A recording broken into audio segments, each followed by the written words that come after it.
ভাঙড়ে এনকেডি এর on duty board লাগিয়ে ডাম্পারে করে চলছে অবৈধ পুকুর ভরাট। গার্ডেন রিচের ঘটনা থেকেও শিক্ষা হয়নি, ফের চলছে পুকুর ভরাটের কাজ। সরকারের এত নজরদারির মধ্যেও অসাধু ব্যবসায়ীরা পুকুর ভরাট করে যাচ্ছে বলে অভিযোগ। দক্ষিণ 24 পরগনার ভাঙড় 1 নম্বর ব্লকের ঘটনা। নারায়ণপুর অঞ্চলের বিবিরাহাটে বাসন্তী হাইওয়ের ঠিক পাশেই চলছে পুকুর ভরাটের কাজ। সুবিশাল জলাশয়, যা 5 থেকে 6 বিঘা, সেই পুকুর বেশ কয়েকদিন আগে থেকে ভরাট করা শুরু হয় বলে অভিযোগ। প্রশাসনের নিষেধ থাকা সত্ত্বেও শুক্রবার রাতে আবার পুকুর ভরাট শুরু হয়। একের পর এক ডাম্পার নিয়ে এসে পুকুর ভরাট চলতে থাকে। ভাঙড়ের বিবিরহাট ওই জায়গায় বহুদিন ধরে একটি বড় পুকুর রয়েছে। বর্ষার সময় জলে পুষ্ট থাকে, এখনো জল রয়েছে।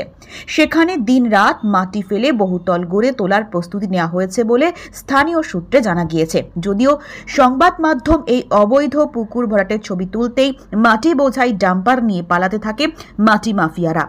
এর পাশাপাশি প্রশাসন পুকুর ভরাট বন্ধ করে দিয়েছে বলে প্রশাসন সূত্রে জানা গিয়েছে।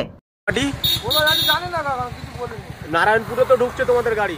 না, আমি এখন যাই না, প্রথম থেকে এসছে না। তোমাদের রয়্যালটি কাটা আছে? বলতে পারবো না ওটা। কার গাড়ি? কার গাড়ি? মুজিবারের গাড়ি। মুজিবারের? কবে থেকে চলছে?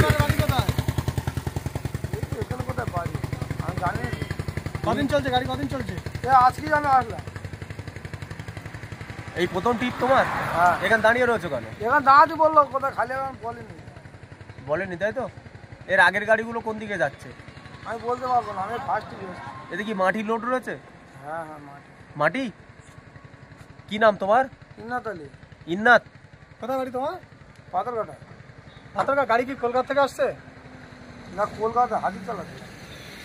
মাটি লোড হচ্ছে কোথা থেকে? হাতিচালা। কোথায় ফেলবে? কোথায় কোথায় ফেলবে এখন কিছু বলিনি, এখানে দাঁড়াতে বললো তো।